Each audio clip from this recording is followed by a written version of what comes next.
de tudo é que em muitas igrejas já estão criando, que eu nunca vi, mas já é o que se mais fala pelos netcrentes, e aqueles que só falam na internet e só pregam lá, porque existe o teólogo na internet e o teólogo da internet.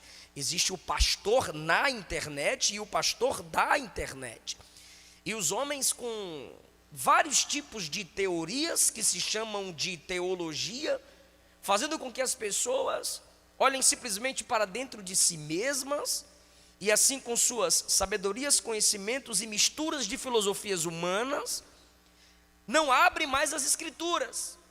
Não se há o interesse pela mensagem sagrada, principalmente centrada na pessoa de Cristo Jesus.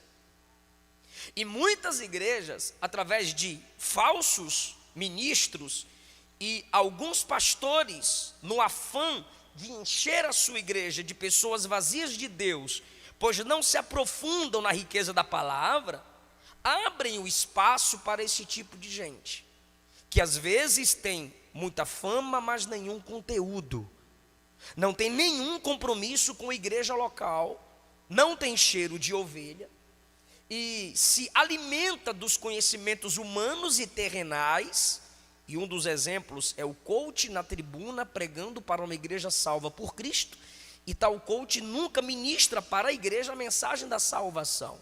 Tem o seu valor? Tem o seu lugar? Tem. Agora, pregação da palavra, se valendo de técnicas do coach, e dizer que aquilo é pregação, é um desrespeito com os verdadeiros pregadores do evangelho, e um desrespeito com a Bíblia Sagrada. Precisamos entender que esses problemas que a igreja enfrenta é realidade, mas não é novidade.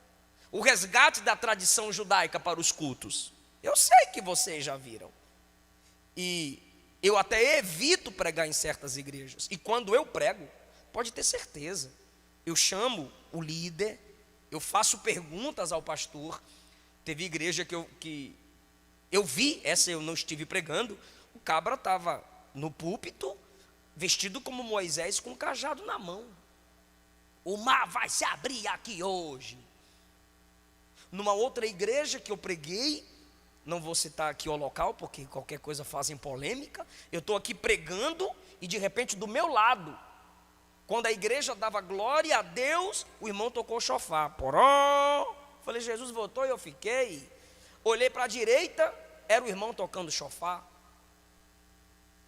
E eu disse, é necessário isso? Cheguei lá nele e perguntei, é necessário isso? Está me assustando toda hora.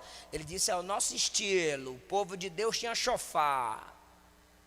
Fui em outra igreja interior do Pará e tinha 3 cadeiras na tribuna, amarela, branca e verde. Eu me prostrei para orar na amarela, e o obreiro disse, é a cadeira do Espírito Santo. Aí eu fui na vermelha, é a cadeira de Jesus. Eu falei, aqui é do Pai. É do Pai. Eu passei a mão na cadeira e disse, desculpa, Trindade. E perguntei ao pastor, que hoje é meu amigo, todo seminário que eu faço presencialmente, ele vai, né, pastor Ednilton? Tirou as cadeirinhas, né, vaso? Eu cheguei para ele no final do culto e perguntei, Deus é onipresente? Sim, pastor, Deus é onipresente. Sendo ele onipresente, por que você crê que ele está sentado em 3 cadeiras na tribuna de sua igreja? Você crê que ele é onipresente, coloca 3 cadeiras na tribuna para dizer que ele está sentado ali. Não, pastor, é só para honrá-lo. Como é que você honra um Deus onipresente dando 3 cadeiras para ele? Você está dizendo, limita-se aqui. O que é isso? A tentativa do resgate do hebraísmo para as nossas igrejas. Mas a igreja que estuda as escrituras sagradas e conhece Jesus e já estudou Hebreus, sabe que tudo apontava para Cristo e já se cumpriu em Cristo. A porta do tabernáculo, Jesus disse, eu sou a porta. O altar do holocausto, Jesus já cumpriu o sacrifício por nós. O altar de incenso, ele é o nosso sumo sacerdote. O pão da mesa da presença, ele é o pão vivo que desceu do céu. A arca, que é símbolo da presença, ele enviou o Espírito Santo a nós. O candelabro, que é a luz, ele disse, eu sou a luz do mundo. E o santo dos santos, que só entrava o sumo sacerdote, ele já rasgou o véu. E aqui está o sacerdócio real, que a qualquer hora é só fechar os olhos, ou até sem fechar o olho pode orar e entrar na santa presença do nosso Senhor Deus. A gente não precisa hebraizar o culto. O cristianismo é seco. O cristianismo é seco. É enxuto. Não precisa de muitas invencionices, irmão. Não precisa enfeitar. A mentira tem que ser enfeitada para gerar impacto. Mas a verdade, quanto mais simples, ela é impactante. É a preocupação de Paulo para não nos afastarmos da simplicidade que há em Cristo. Então, os gnósticos pregavam a sabedoria oculta nos livros e dizia: se vocês não têm acesso ao conhecimento que estão nos livros, lembra-nos a Idade Média. Se vocês não têm acesso aos conhecimentos escondidos nas profundidades dos livros, vocês não podem ser salvos, porque a salvação vem pelo conhecimento. Eram homens que valorizavam as sabedorias humanas. Já estive pregando em 2 igrejas.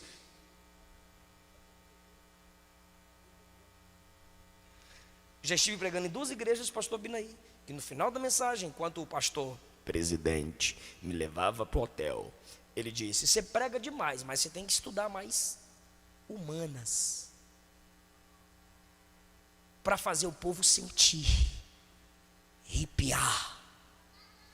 E me deu um livro de 500 páginas. Está aqui, ó, para você mexer com o emocional. Pede o fundo musical. E na hora que você subir, o cara sobe com você.